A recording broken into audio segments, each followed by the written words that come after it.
Hello, I'm Chris Burns, and welcome to The Network, hard talk with a matrix of newsmakers. The headlines. Revelations that Germany's Foreign Intelligence Service, or BND, spied on Europe for the U.S. National Security Agency have caused uproar across the EU.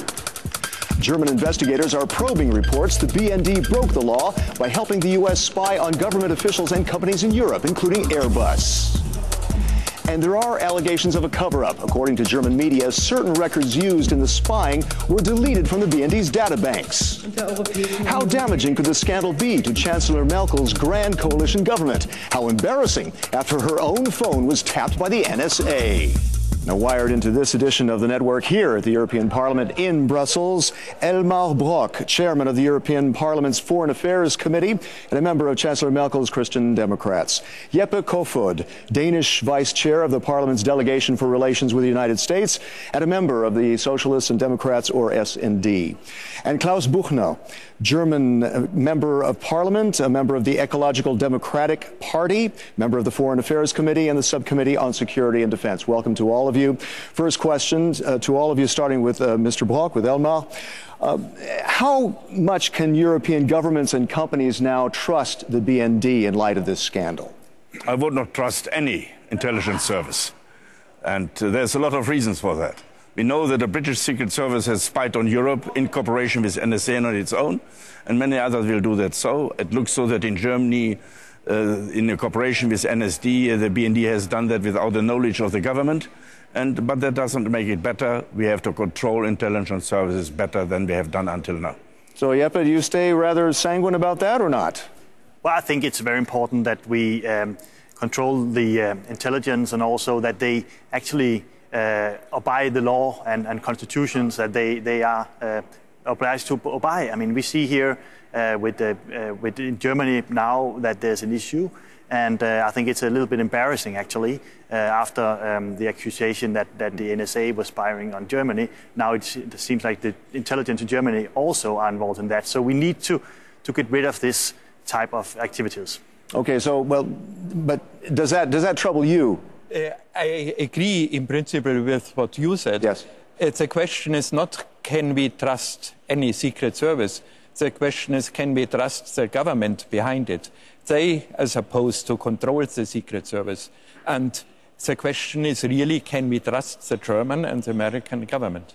Okay, did the BND really break the law, or was this fair game? I mean, in light of anti-terror investigations since September 11th, that's why there was so much cooperation going on between NSA and BND.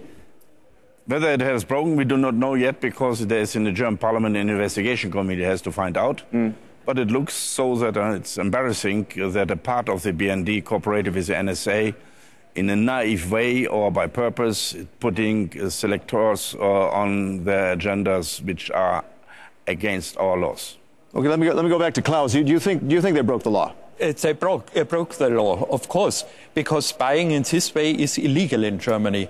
And even if NSA is not a German company, they have to keep to the German laws. Okay, and to you, Jeppe. I mean, the BND has said now we have limited our ties with the NSA. Is that good enough? And on the other hand, could that maybe compromise anti-terror investigations by limiting those contacts? I think it's important that we, with the Americans, have to find out the rules of the game. I mean, we do not spy on friends and allies. I mean, we talk to them if we have an issue with governments, with democratic elected governments, and not secretly with intelligence services. We need to get there.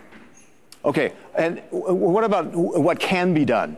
Can we do anything at a European level on this, or is this simply a national domain to you? This is in intelligence service a national domain, but what we can do on the European level is that the United States has now finally to agree on the data protection umbrella agreement, and that our European citizens have more rights if European data, their data, are misused in America. And secondly, we have to make very much clear that we have to concentrate on the cooperation against terror, but not spying on our own citizens.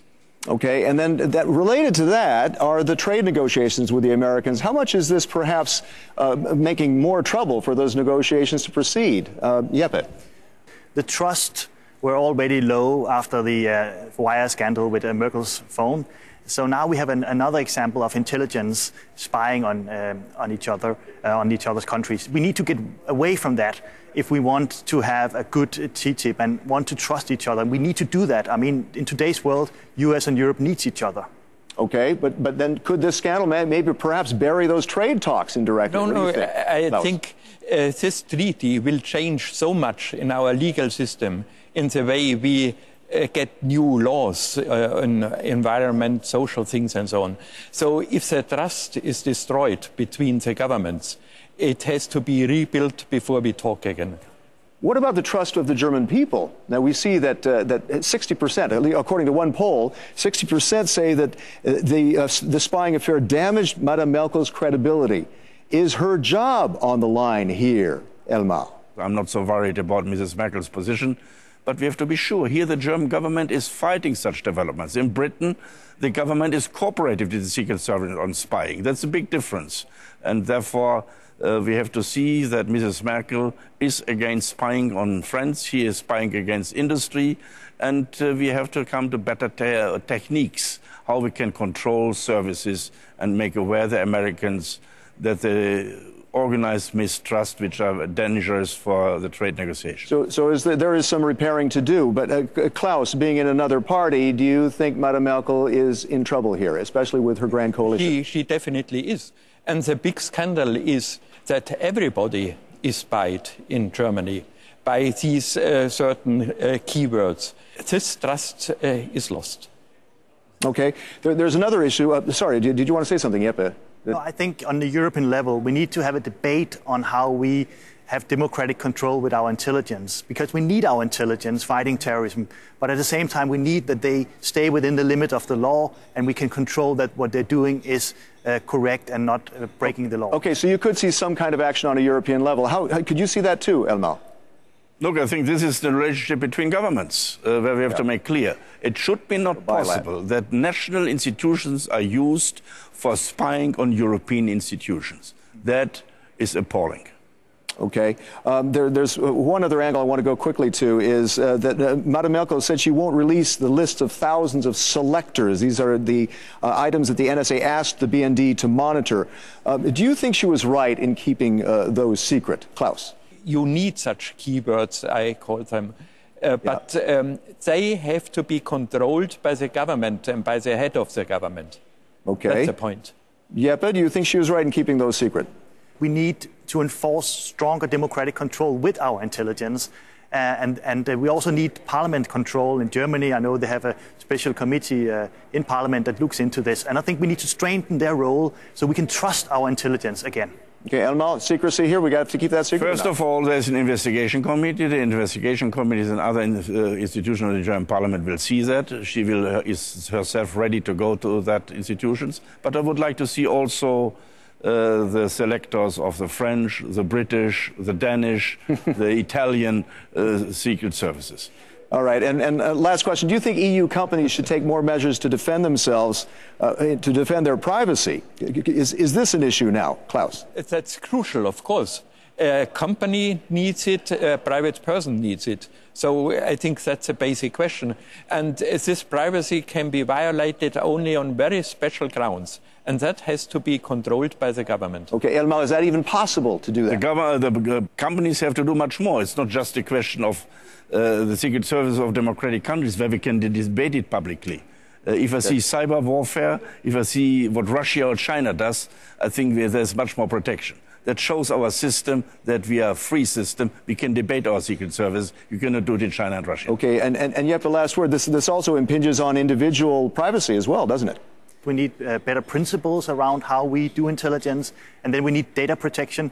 But we also need our intelligence agencies. We have other adversaries out there that are using methods which are really damaging to us, terrorists, some countries that are really a danger to Europe.